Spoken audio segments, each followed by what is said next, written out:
let God into where you live and say, Lord, come and live and speak to me.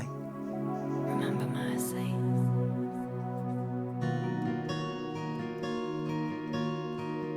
I've talked about the hard times, but let me talk a little bit more about those moments of breakthrough.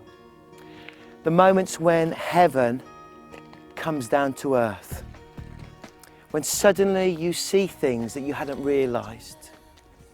That there's a prophetic moment, a revelation moment, a God moment. You know, I look at this map and see the rivers running through and see the names from this edge of where you could go if you could see farther enough. New York, Moscow, locally Birmingham and Edinburgh and London. You see the connections. You even see the cracks on the stone. And when you're praying and when you're spending prolonged periods in God's presence, you do see the connections, you see the opportunities, you see where you could travel and where it could be. You hear the prophetic voice of God that speaks. And you've got to trust those moments. You've got to trust those moments to think, I can act on that. I can follow that course and head east. I can go down this river. I can make this choice in life.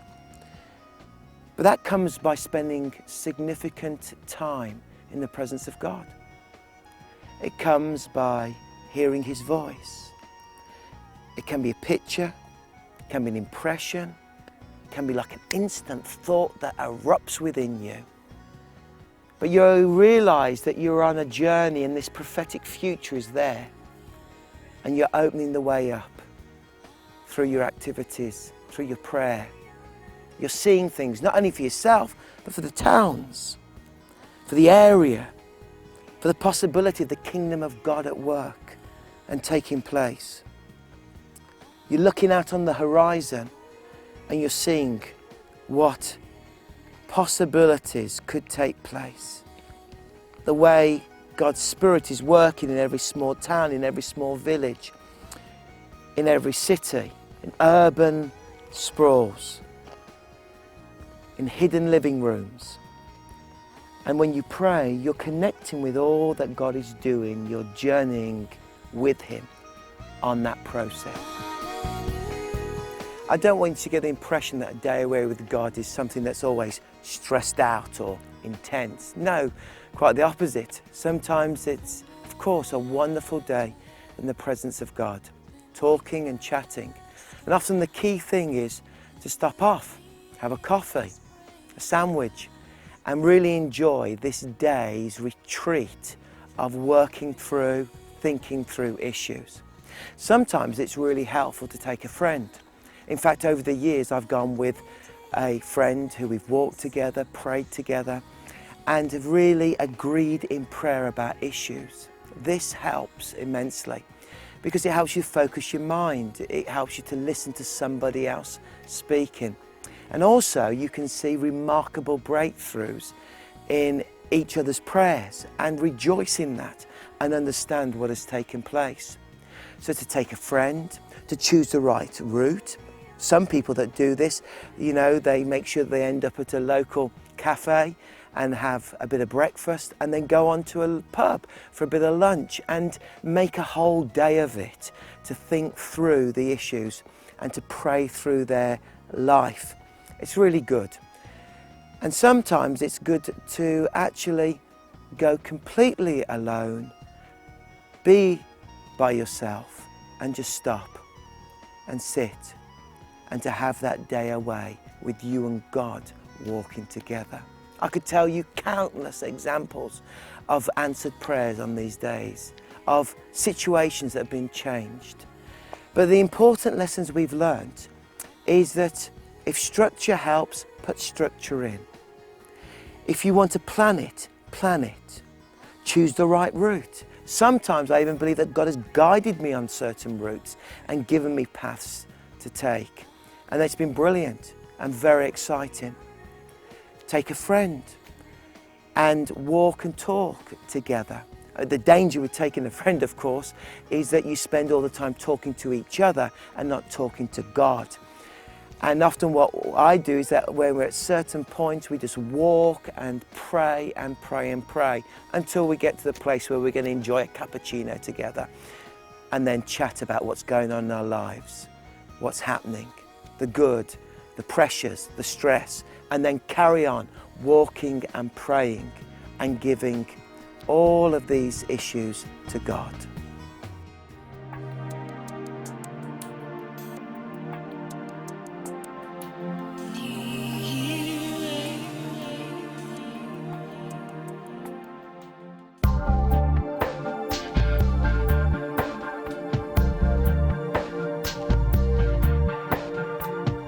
What I've aimed to do with this teaching is to introduce to you the concept of how to spend prolonged time with God.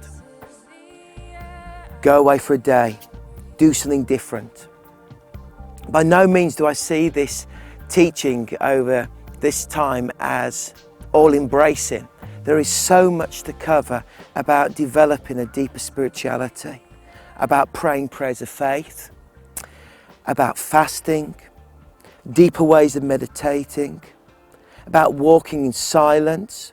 I have friends that go off for a day and they do nothing but walk in absolute silence, almost sunbathing, I suppose, in the presence of God. Just enjoying it, just sensing what God is doing. In fact, one friend does take people with him on his walks, but doesn't allow them to talk. They've got to spend the whole day fasting, being quiet, and just hearing God's presence. This is something we don't do a lot in the Western world. And this Urban Monk series, with the other DVDs, wants to take people on a journey to bring them closer to God. It was in the middle of the night. My girls were quite small, they were babies, and I woke up about 2:30 in the morning, got out of bed, got on my knees. I knew God had called me to pray. I just started to pray. It was one of those download moments where the Lord dropped a phrase in my mind, Urban Monk. It's not an original phrase, but it was very simply just connecting, living in the urban, coping with the problems, dealing with stresses of life, ministry, business, commerce, industry, but being familiar with the mountaintop, connecting the mountaintop. I work with a lot of Christian workers who are burnt out because they're in the urban, but they make no time for the mountaintop. They make no time for God. It was like God saying there needs to be urban monks, people familiar with bringing good news to the urban sprawl of our cities and familiar with standing on the mountaintop, communing with His awesome presence. So I hope you'll get a taste of what it means to spend some time with God and go and do it, enjoy it. And our prayer from Salt Mine is that the Lord will guide you and lead you.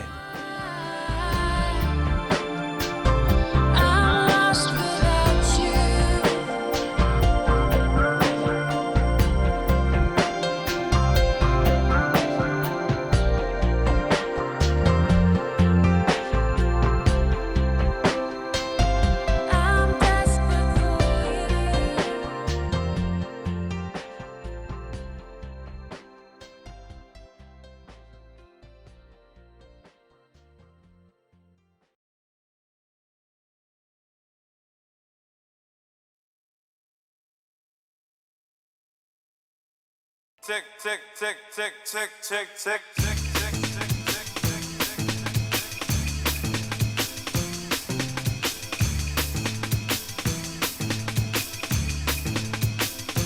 Salt Mine Trust is an agency that is committed to communicating Christ creatively.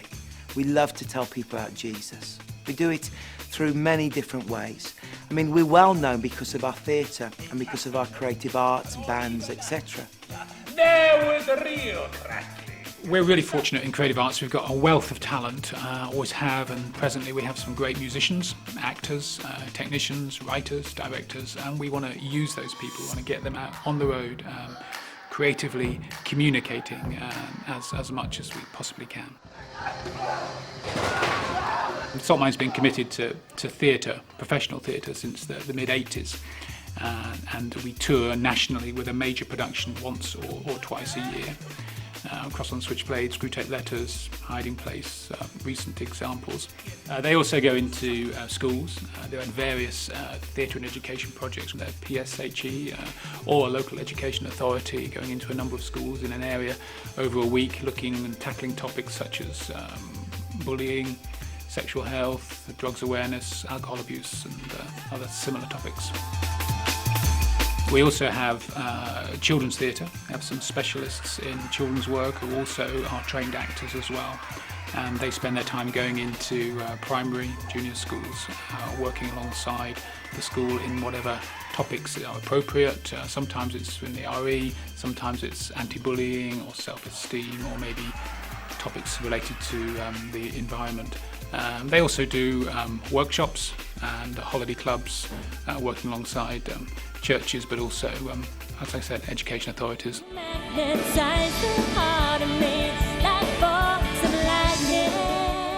Well, music's always been a very important part of Saltmine from day one, and still is today. We've had bands of various forms and numbers, and they seem to, or have tended to head up our youth area and department and do a lot of work locally in the Midlands, but also nationwide with the Excel project, and that's working alongside a group of young people and just making them achieve more via the creative arts and getting more out of themselves. Our music team over the years have done a lot of that kind of work, together with gigs and festivals and producing albums. Well, Saltmine's always looking to develop and to move forward, and that's certainly true of the creative arts, and that means working with new organisations, new partners, helping them in any way we can, and we're always delighted to take up that opportunity.